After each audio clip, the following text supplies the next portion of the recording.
오늘 새벽 광주 도심의 한 골목길, 한 남성이 흉기를 들고 경찰관에게 달려듭니다. 경찰이 다가오는 남성을 발로 차면서 두 사람이 넘어졌지만 남성은 벌떡 일어나 또다시 흉기로 경찰관을 위협합니다.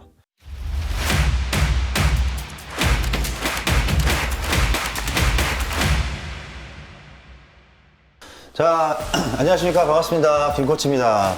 자, 오랜만에 이렇게 여러분들께 쇼츠만 올리다가 본 영상을 촬영하게 됐습니다. 오늘 어떤 건가? 얼마 전에 또 칼부림 사건이 하나 있었어요. 근데 이번엔 대상이 민간인이 아니라 경찰이었어요. 다행히 경찰분은 다치지 않으셨는데 리뷰를 좀 부탁드리러 왔습니다. 오케이. 자, 어떤 영상인지 보겠습니다. 를 받고 출동한 경찰관이 피습을 당했습니다. 남성은 병원에 옮겨졌으나 숨졌습니다. 오늘 새벽 광주 도심의 한 골목길, 한 남성이 흉기를 들고 경찰관에게 달려듭니다. 경찰이 다가오는 남성을 발로 차면서 두 사람이 넘어졌지만 남성은 벌떡 일어나 또다시 흉기로 경찰관을 위협합니다. 오늘 새벽 3시 10분쯤 광주 동구 금남로의 한 골목길에서 112 신고를 받고 출동한 광주 동부경찰서 금남지구대 경찰관이 50대 남성으로부터 흉기 피습을 당했습니다. 일단 이 사건에서 경찰분이 이제 뒤로 주춤하다가 넘어지셨어요. 근데 발차기로 넘어지셨는데 범인이 칼을 놓쳤어요. 결국에는 테이저건을 쏘고 마무리가 됐는데 만약에 이때 코치님이었으면 어떻게 이거를 대처하셨을지 좀 궁금합니다. 일단 크라우마가는 호신의 목적을 하기 때문에 오는 공격에 대한 대처에 킥을 하기 때문에 그래 크라우마가는 디펜스 킥이라는 게 존재해. 그래서 그걸 내가 간단하게 보여줄게. 자, 먼저 디펜스 킥의 개념을 먼저 설명해 줄게.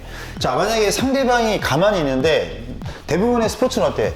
자, 들어가 그죠? 그러니까 들어가서 내가 경기를 이겨야 되니까 들어가 있다가 상대 들어가서 내가 차는 킥.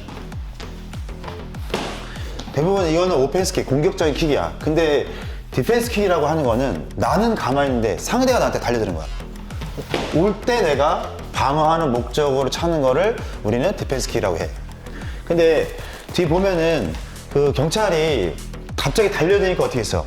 뒤로 뛰었단 말이야. 뒤로 뛰다가 킥을 찼는데 사실 이거 되게 상당히 어려워. 왜냐면 웬만한 운동에서도 가르치지도 않고 우리 회원들도 막상 이거 훈련하면 나 또한 쉽지 않아. 근데 이 킥에 있어서 이 사람이 넘어지게 된 이유를 먼저 이해해야 돼.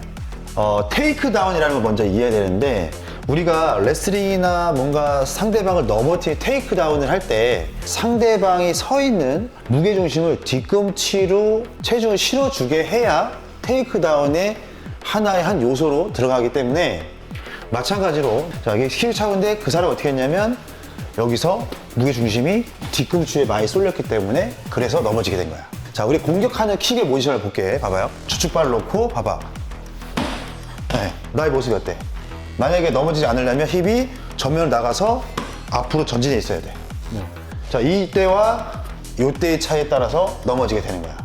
오히려 충분히 뛰다가 오히려 주축발을 이렇게 뒤로 빼줘야 들어갈 때 킥이랑 똑같은 모습이 나와 넘어지지 않게 되는 거야. 그러면 그렇게 해서 만약에 넘어지지 않았다. 그러면 경찰분이었으면 테이저건을 썼으면 상황이 종료됐는데 우리는 총이 없잖아요. 그럼 이럴 때 어떻게 2차적으로 방어를 해야 되죠?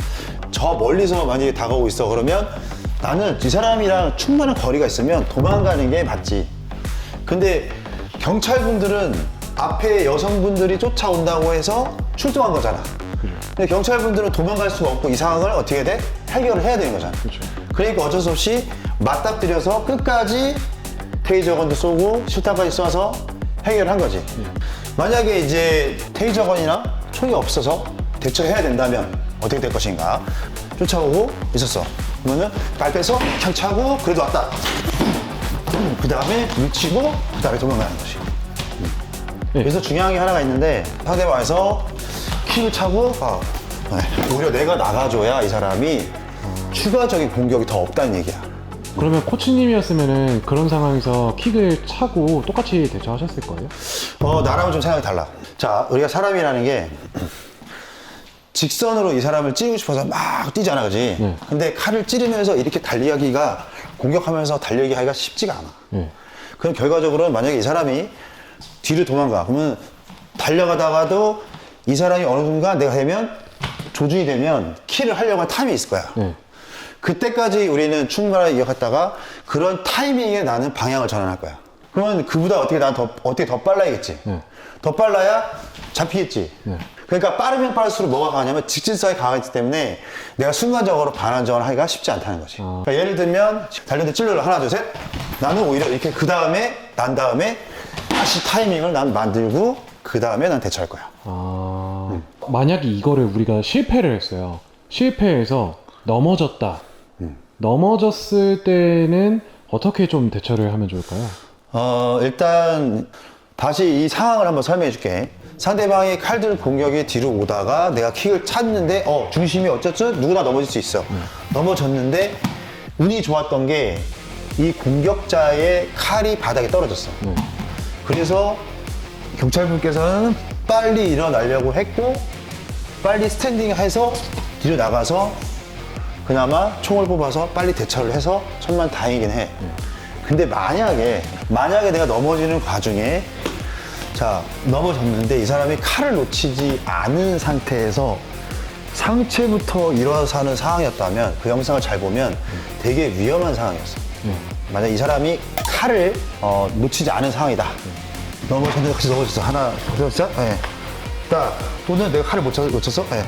했어도 나는 충분하게 마지막 손까지 하고 그 다음에 나는 일어날 것 같아요. 1차적으로 발로 방어를 하고 2차적으로 손으로 마지막 최후의 방어 수단이 되는 거예요? 그렇지. 자, 누구나 이제 발 차다 보면 넘어질 수 있어요. 상대가 달려들었다. 예. 그랬으면은, 예. 되게 심플하네요? 실전에서는 절대 오래 누워있으면 안 돼.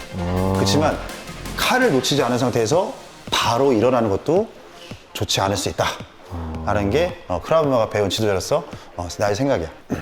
그래도 경찰분이 살아서 천만다행이고 현실에서 벌어지는 사건 사고가 이렇게 다양하게 칼부림 사고가 계속 일어나고 있습니다. 그래서 지금 나이프 세미나 전문 과정을 계속적으로 진행하고 있습니다. 그래서 나이프에 대한 궁금하거나 하신 분들은 저희가 일요일 날 진행하기 때문에 많은 참여 부탁드리고 하겠습니다. 앞으로도 좋은 영상 또 이런 다양한 사건이 있으면 제가 리뷰해갖고 여러분들 찾아뵙도록 하겠습니다. 요속장에게 인사드립니다. 차렷 기자.